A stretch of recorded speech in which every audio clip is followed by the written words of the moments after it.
Hey everybody, this is Chris McCabe of e-commerce Chris. I've seen a few alarming suspension trends that I wanted to address on a quick video today, mostly because I see a lot of sellers making major mistakes in the format of their appeal and not understanding what is a plan of action type situation and what's a situation where you do a dispute.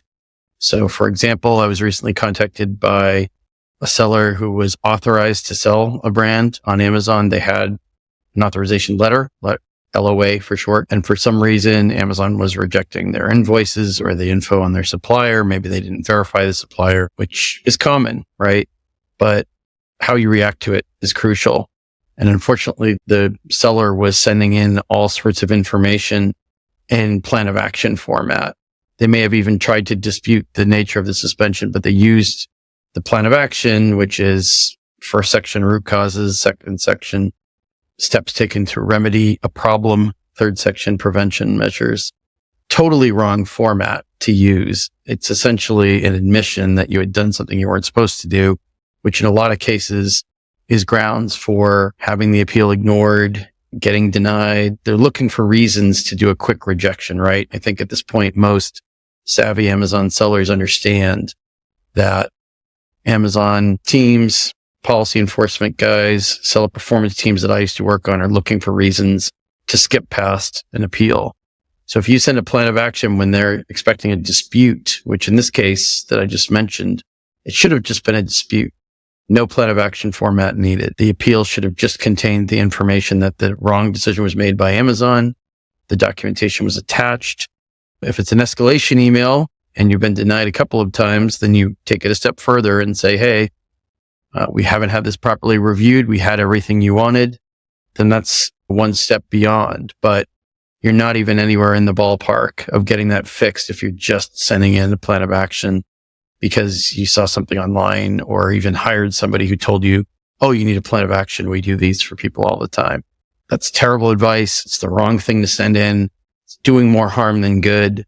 And if you're paying somebody to help you, you certainly don't want them hurting more than they're helping, right? You'd be better off doing it yourself in a situation like that. But secondly, I see people sending in invoices that would never be accepted. Sometimes they're buying from a supplier and then they need to submit their supplier's supplier information. Well, before you spend a nickel on any inventory, whether you're a brand owner and you're having a manufacturer do it and make invoices for you, or you're getting invoices from a wholesaler or some other source and you're a reseller, you have to know in advance before you even buy the stuff whether or not they are going to be considered a verifiable supplier. Will their website be sufficient to meet Amazon's scrutiny? Will the invoices be within a year? Will they be missing any information? If the invoice won't pass muster, and if you can't source any inventory from that supplier and then back up the authenticity, back up the accuracy of the supply chain documentation for Amazon's investigators, then there's no point buying from that party at all. Amazon's obviously trying to push those types of vendors and wholesalers and suppliers out of the marketplace, not have them connected to anyone who sells on Amazon. That's why they keep rejecting those invoices. And that's why they keep telling you, you haven't sent us enough information. It's very vague, I know, but what that really means is you're being rejected because we can't verify your supplier. We can't accept the invoices. We can't go on their website and find the information we need to let you pass through this process. That's why so many sellers are failing video verification calls. That's why so many invoices are getting rejected. Clearly, they're tightening the screws on who they want to sell. So your appeal won't have a chance if you're meeting the criteria or fitting their profile for the seller that they don't want on the platform. And unfortunately, I'm seeing emails and getting phone calls from people almost every day at this point, sometimes multiple times a day, indicating, hey, we were rejected for verification. Our invoices are being turned away. Our suppliers aren't verifiable. We've appealed it several times. Well, what you write in the appeal won't mean anything if you don't have appropriate supply chain documentation. And that's what these sellers don't seem to understand.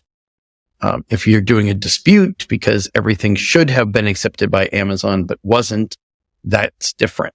Maybe you do have a letter of authorization. Maybe you are only buying from the brand or from authorized distributors. Maybe your manufacturer just gave you an invoice that was incomplete, but as a brand owner, you can go back to a manufacturer and say, hey, I need a better invoice from you, right? That's not out of bounds. You can submit an updated invoice as long as the manufacturer is the one updating the invoice and not you personally using Photoshop or things like that.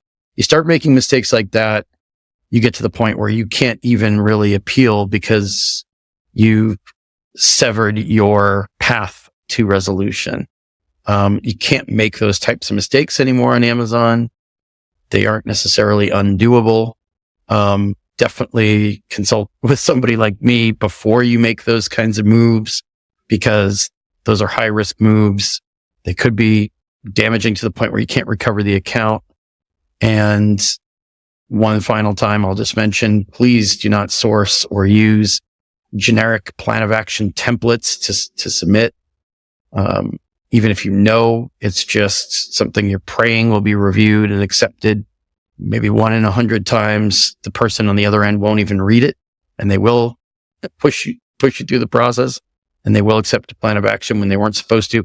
Every other time they're going to say no. That's why rejections are at an all-time high. Why risk doing so many rejections, making obvious mistakes just because you're new, or just because you didn't know any better, or because you used a template last time, or because a friend of a friend of a friend recommended some service that churns out templates that worked in the past that don't work anymore and probably haven't worked for a while.